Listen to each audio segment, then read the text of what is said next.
တ္တဝါများစွာဘေးရန်ကွာချမ်းသာကြပါစေတတ္တဝါများစွာဘေးရန်ကွာချမ်းသာကြပါစေ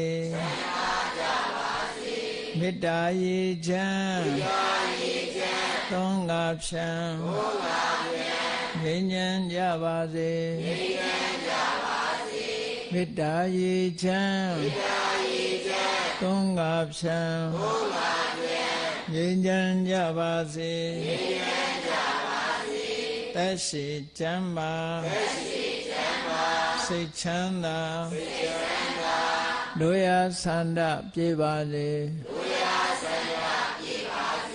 သက်ရှိချမ်းသာစိတ်ချမ်းသာတို့ရဆန္ဒပြေပါစေဓမ္မောတရံပိဝိတဝါနဝိသာသဗ္ဗေတမုဟတံအစရမရာတိတိဘာဝံနိဗ္ဗာနံယန္တုတာရောဓမ္မောတရံလောဘဒေါသမောဟစိတ်တော်ကင်းပြော့ကြည်တရားစေကို